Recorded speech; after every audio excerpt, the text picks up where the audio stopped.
आज है 29 मार्च 2024 दिन शुक्रवार। Welcome back to clean news MP. चलिए देखते हैं मध्य प्रदेश की 25 फटाफट बड़ी खबरों को। इससे पहले आप न्यूज को कहां से देख रहे हैं हमें कमेंट में बताना बिल्कुल ना भूलें। साथ ही हमारे फेसबुक पेज को भी फॉलो करें। फेसबुक पेज का लिंक डिस्क्रिप्शन में दिया गया है। प्रदेश के उत्कृष्ट व मॉडल स्कूल्स में 9वीं में प्रवेश परीक्षा के लिए आवेदन 30 तक होंगे। प्रदेश के उत्कृष्ट व मॉडल स्कूल्स में कक्षा 9वीं में प्रवेश के लिए अगले माह में आयोजित किए जाने की संभावना है। आवेदन करने की अंतिम तिथि 30 मार्च तक है। मध्य प्रदेश राज्य मुक्त स्कूल शिक्षा बोर्ड की ओर से ये प्रवेश परीक्षा आयोजित की जाती है। इस संबंध में राज्य ओपन शिक्षा बोर्ड ने दिशा निर्देश जारी कर दिए हैं। प्रवेश परीक्षा के आधार पर प्रवेश दिए जाएंगे। IIM इंदौर का दीक्षा समारोह 31 मार्च को 802 विद्यार्थी को मिलेगी डिग्री। भारतीय प्रबंधन संस्थान इंदौर में 31 मार्च को 25वां वार्षिक दीक्षा समारोह आयोजित किया जाएगा। इस बार 802 प्रतिभागियों को डिग्री प्रदान की जाएगी। इसमें 521 पुरुष और 281 महिला मैनेजर्स शामिल हैं। दीक्षा समारोह में मार्गन स्टेनली प्राइवेट लिमिटेड के प्रबंध निदेशक रिधम देसाई अपना दीक्षा भाषण देंगे। IIM इंदौर के निदेशक प्रोफेसर हिमांशु राय ने कहा कि ये आयोजन विशेष है क्योंकि ये न केवल स्नातकों के लिए वर्षों की कड़ी मेहनत के निर्णायक का प्रतीक है बल्कि उनके एक नई यात्रा की शुरुआत भी है। सहायक प्राध्यापक भर्ती परीक्षा 2022 में अनुभव के आधार पर अतिथि विद्वानों को 10 वर्ष तक की छूट। परीक्षा 9 जून को। मध्य प्रदेश लोक सेवा आयोग ने सहायक प्राध्यापक भर्ती परीक्षा 2022 से जुड़ी प्रक्रिया दोबारा शुरू करने का फैसला किया। आवेदन के संबंध में आयोग ने गुरुवार को विज्ञापन जारी कर दिया जिसमें अप्रैल के पहले सप्ताह से पंजीयन के लिए लिंक खुलेगी। आयोग इस बार उन उम्मीदवारों को मौका देगा जिन्हें पहले अतिथि विद्वान का अनुभव और आयु सीमा का लाभ नहीं दिया गया था। नामांकन के नाम पर नए वकीलों से वसूले जा रहे अधिक शुल्क को लेकर सुनवाई 8 अप्रैल से। राज्य अधिवक्ता परिषद द्वारा वकीलों से नामांकन के नाम पर लिए जा रहे 20,350 रुपए की राशि को चुनौती देने वाली याचिका में सुनवाई 8 अप्रैल से शुरू होगी। याचिका मध्य प्रदेश हाईकोर्ट की इंदौर खंडपीठ के समक्ष प्रस्तुत हुई थी, लेकिन बार काउंसिल ऑफ इंडिया के आवेदन के बाद इसे सुप्रीम कोर्ट ट्रांसफर कर दिया गया है। मध्य प्रदेश में मतदान के दिन 19 अप्रैल, 26 अप्रैल, 7 मई और 13 मई को रहेगा अवकाश। मध्य प्रदेश में लोकसभा चुनाव 4 चरणों में होंगे। पहले चरण में 19 अप्रैल, दूसरे में 26 अप्रैल, तीसरे चरण में 7 मई और चौथे चरण में 13 मई को मतदान होगा। सभी मतदाता अपने मताधिकार का उपयोग कर सकें, इसके लिए मतदान दिवस पर सामान्य अवकाश रहेगा। बैंक समेत अन्य संस्थानों में भी अवकाश रहेगा। इंदौर गेर ऐप लॉन्च। बालकनी और छतों से रंगपंचमी का आनंद लेने के लिए फ्री में करा सकते हैं बुकिंग। रंगपंचमी पर इंदौर के मध्य क्षेत्र में निकलने वाली गेर में आसमान की ऊंचाई तक उड़ते गुलाल के गुबार और नाचती गाती हुरियारों की टोली को निहारने का अवसर विदेशी और देसी मेहमानों को मिलेगा। इसके लिए जिला प्रशासन ने 9 भवनों को चिन्हित किया। इन भवनों की छतों और घरों पर करीब 200 मेहमान बैठकर गेर का आनंद ले सकेंगे। MBBS डिग्रीधारी निजी चिकित्सकों को प्रशिक्षण के बाद सोनोग्राफी की नहीं मिली अनुमति। निजी संस्थानों के MBBS डिग्रीधारी चिकित्सकों को 6 माह के प्रशिक्षण के बाद सोनोग्राफी की अनुमति नहीं मिलेगी। ये व्यवस्था अभी मात्र सरकारी डॉक्टर्स के लिए है। निजी डॉक्टर्स के लिए भी इसका विस्तार करने का प्रस्ताव था, जिसे गुरुवार को गर्भधारण के पूर्व और प्रसव पूर्व निदान तकनीक अधिनियम के सुपरवाइजरी बोर्ड की बैठक में खारिज कर दिया गया है। 33 वर्ष बाद दिग्विजय नापेंगे। राजगढ़ के गांव-गांव करेंगे पदयात्रा। मध्य प्रदेश के पूर्व मुख्यमंत्री दिग्विजय सिंह राजगढ़ लोकसभा सीट से 33 वर्ष के बाद चुनाव लड़ रहे हैं। वो चुनाव प्रचार के लिए गांव-गांव नापेंगे। इसकी शुरुआत वो 31 मार्च को इस संसदीय क्षेत्र की सुसनेर विधानसभा क्षेत्र में नलखेड़ा स्थित माता बगुलामुखी के दर्शन करने के बाद पदयात्रा से करेंगे। हिंदू पक्ष का दावा, भोजशाला सर्वे से आएगा सुखद परिणाम। गुरुवार को भी भोजशाला के सर्वे के 7वें दिन लगभग 8 घंटे काम चला। हिंदू पक्ष ने कहा कि सर्वे पॉजिटिव दिशा में चल रहा है। आने वाले समय में निश्चित ही हमको सुखद परिणाम मिलेंगे। अभी तक बेस ही तैयार हुआ है, कुछ पॉइंट नोट हो गए हैं। भोजशाला के छत पर भी जांच हुई। भोजशाला के पीछे की और कुछ नए स्थान को पॉइंट आउट किया गया है। बिजली बिल बकाया तो कंधे से उतरेगी लाइसेंसी बंदूक। 5,300 बकायेदारों के शस्त्र लाइसेंस निरस्त करने की सूची तैयार। प्रदेश के भिंड मुरैना में सबसे ज्यादा बिजली चोरी और बिजली बिल बकाये की शिकायतों से त्रस्त बिजली कंपनी ने अब वसूली के लिए रास्ता निकाला। चंबल में झूठी शान का प्रतीक बंदूक के लाइसेंस के भरोसे बिजली कंपनी अपना बकाया बिल वसूलने की तैयारी में है। इसके लिए बिजली कंपनी करीब 5,300 बड़े बकायेदारों की सूची तैयार कर कलेक्टर संजीव श्रीवास्तव को देने की तैयारी कर रही है। राजस्व वसूली का लक्ष्य 600 करोड़ रुपए का रखा था, मिले पिछले साल से भी कम। वर्तमान वित्तीय वर्ष समाप्त होने में 2 दिन शेष है। ऐसे में नगर निगम के अधिकारी अधिक से अधिक राजस्व वसूली करने पर जोर दे रहे हैं। इसके लिए अवकाश वाले दिनों में भी वार्ड और जोन कार्यालय खोले जाएंगे। हालांकि इस बार पिछले वित्तीय वर्ष से भी कम राजस्व वसूली हुई है, जबकि वर्तमान वित्तीय वर्ष में 600 करोड़ रुपए संपत्ति कर, जलकर व ठोस अपशिष्ट प्रभार समेत अन्य करों को वसूलने का लक्ष्य रखा गया था। सिवनी में राजस्व विभाग ने 12 से ज्यादा वेयर हाउस में लगाया ताला, डायवर्जन शुल्क जमा न करने पर कार्रवाई। कई सालों से डायवर्जन शुल्क राशि का जमा न करने के मामले में राजस्व विभाग ने संबंधित वेयर हाउस को सील करने की कार्रवाई शुरू कर दी।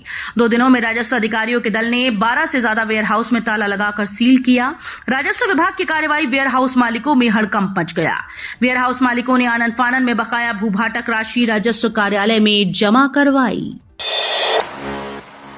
बीना जंक्शन पर निर्माण कार्य के चलते कई ट्रेन रद्द, कुछ गाड़ियों का संचालन रहेगा प्रभावित।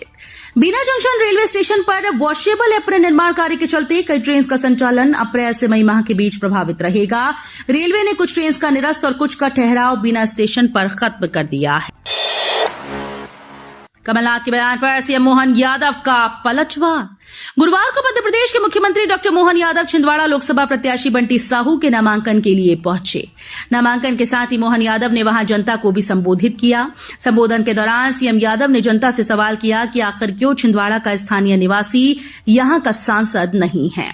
इतना ही नहीं, उन्होंने कमलनाथ पर कटाक्ष करते हुए ये भी कहा कि छिंदवाड़ा कमलनाथ का गढ़ नहीं बल्कि यहां सब गड़बड़ है। प्रदेश में लू का अलर्ट, आईएमडी ने दी सतर्क रहने की सलाह। मौसम विभाग के द्वारा प्रदेश में लू की चेतावनी जारी की गई। रतलाम, दमोह और गुना में लू की चेतावनी जारी हुई। आईएमडी ने कहा कि मध्य भारत में मार्च से लेकर मई 2024 का तापमान औसत तापमान से अधिक होने की संभावना है। विभाग ने लोगों को हिदायत देते हुए कहा कि सूर्य की किरणों के सीधे संपर्क में आने से बचें, अपने सिर को कपड़े या टोपी से ढककर रखें। जगत गुरु परमहंस आचार्य का विवादित बयान, मुस्लिम लड़कियां हिंदू से शादी करें तो उन्हें जीते जी मिलेगी जन्नत। अयोध्या धाम के तपस्वी छावनी पीठाधीश्वर जगत गुरु परमहंस आचार्य गुरुवार को सीधी पहुंचे। उन्होंने पत्रकारों से चर्चा में कहा कि महिलाओं के लिए अगर धरती पर नर्क है तो वो इस्लाम।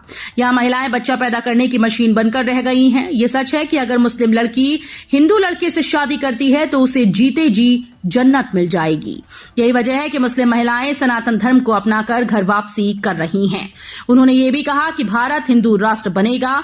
मोहन भागवत ने अखंड भारत की बात कही है। मैं भी अखंड भारत चाहता हूं, लेकिन इसका रास्ता हिंदू राष्ट्र से जाता है। गर्भगृह में इस वजह से लगी थी आग, जांच रिपोर्ट में हुआ खुलासा।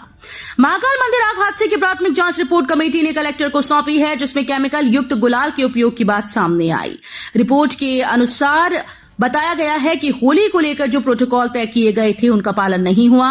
नियमों के उल्लंघन के कारण घटना होना बताया जा रहा है। गरीबों की औकात बताने वाली मेरी सरकार में कलेक्टर तो हो ही नहीं सकते, बोले सीएम मोहन यादव। मध्य प्रदेश के मुख्यमंत्री डॉक्टर मोहन यादव चुनाव प्रचार को लेकर प्रदेश भर के दौरे पर हैं। कभी छिंदवाड़ा, कभी बालाघाट तो कभी अशोकनगर। उद्देश्य केवल एक, अब की बात 400 पार। पीएम मोदी के 29 में से 29 सीटों पर जीत की गारंटी को पूरा करने के लिए मोहन यादव दिन रात एक करे हुए हैं। लोकसभा चुनाव प्रचार के दौरान यादव कभी केंद्र सरकार की योजनाओं से मिल रहे लाभ को बतलाते हुए दिखते हैं तो कभी कांग्रेस और विपक्ष पर निशाना साधते दिखाई देते। अनूपपुर में कांग्रेस को फिर लगा बड़ा झटका। लोकसभा चुनाव से पहले कांग्रेस में कार्यकर्ताओं का पार्टी छोड़ने का सिलसिला जारी है। अनूपपुर में 75 कांग्रेस कार्यकर्ताओं ने कांग्रेस को बाय बाय कह दिया। इनमें से 65 ने भाजपा का दामन थाम लिया है। अनूपपुर जिला कांग्रेस के पूर्व अध्यक्ष ने कहा कि पार्टी मूल भावना से भटक चुकी है। व्हाट्सएप का बड़ा फैसला, हर एसएमएस पर लगेंगे 2.3 रुपए। 1 जून से लागू होगा फैसला। व्हाट्सएप के नई इंटरनेशनल मैसेज कैटेगरी के तहत प्रति मैसेज में 2.3 रुपए देने होंगे। ये नियम 1 जून से लागू होगा। इसका असर भारत और इंडोनेशिया दोनों देशों के कारोबार पर देखने को मिलेगा। व्हाट्सएप के नए फैसले से इंटरनेशनल कंपनीज जैसे अमेजॉन, गूगल और माइक्रोसॉफ्ट का कम्युनिकेशन बजट बढ़ जाएगा। पीएससी ने 9 परीक्षाओं का शेड्यूल किया जारी। जून से दिसंबर के बीच होंगी परीक्षाएं। मध्य प्रदेश लोक सेवा आयोग ने गुरुवार को विभिन्न विभागों के लिए होने वाली भर्ती परीक्षाओं को लेकर शेड्यूल जारी कर दिया है। जून से दिसंबर के बीच परीक्षाओं की तारीख घोषित की गई है। केजरीवाल की गिरफ्तारी पर अमेरिका के बयान पर भारत का कड़ा रुख। दिल्ली के मुख्यमंत्री अरविंद केजरीवाल की गिरफ्तारी और कांग्रेस के बैंक खातों को सीज करने पर अमेरिकी टिप्पणी के बाद भारत ने अमेरिकी राजनयिक को तलब किया, जिसकी जानकारी विदेश मंत्रालय के प्रवक्ता रणधीर जायसवाल ने दी है। उन्होंने कहा है कि भारत के आंतरिक मामलों में किसी भी दूसरे देश की टिप्पणी का कोई औचित्य ही नहीं है। राजनाथ सिंह ने कहा, जरूरत पड़ी तो अग्निवीर भर्ती में करेंगे बदलाव। रक्षा मंत्री राजनाथ सिंह ने अग्निवीर भर्ती को लेकर बड़ा बयान दिया। एक इंटरव्यू में उन्होंने कहा कि सेना को युवाओं की जरूरत है, युवाओं में जुनून होता है, वे तकनीक के मामले में भी ज्यादा बेहतर होते हैं। हमने ख्याल रखा है कि उनका भविष्य सुरक्षित रहे। यदि जरूरत पड़ती है तो सरकार अग्निवीर भर्ती स्कीम में बदलाव के लिए भी तैयार है। 600 वकीलों की चिट्ठी पर पीएम मोदी का रिएक्शन। देश भर के 600 से ज्यादा वकीलों द्वारा लिखे गए सीजेआई डीवाई चंद्रचूड़ को पत्र पर पीएम मोदी का रिएक्शन न आया है। पीएम ने कहा कि दूसरों को डराना धमकाना कांग्रेस की पुरानी संस्कृति है। करीब 50 साल पहले उन्होंने बेहतर न्यायपालिका की बात कही थी। वे बेशर्मी से अपने स्वार्थों के लिए दूसरों से प्रतिबद्धता चाहते हैं, लेकिन राष्ट्र के प्रति किसी भी प्रतिबद्धता से बचते हैं। गैस सिलेंडर वितरण को लेकर बदले कई नियम। हरदा हादसे के बाद एजेंसीज पर पाबंदी। हरदा में हुए हादसे के बाद राजधानी भोपाल में जिला प्रशासन के द्वारा सख्ती बरती जा रही है। अब शहर की गैस एजेंसी पर सिलेंडर रखने पर पूरी तरह से रोक लगा दी गई। इतना ही नहीं, सड़क किनारे या फिर एजेंसी के बाहर वाहन खड़ा कर सिलेंडर नहीं बेचे जा सकते। यदि इन नियमों का उल्लंघन एजेंसी संचालक के द्वारा किया गया तो उसके खिलाफ कार्रवाई की जाएगी। तो ये थी आज की 25 फटाफट बड़ी खबरें। अगर आपको न्यूज पसंद आई हो तो वीडियो को लाइक और शेयर जरूर करें। धन्यवाद।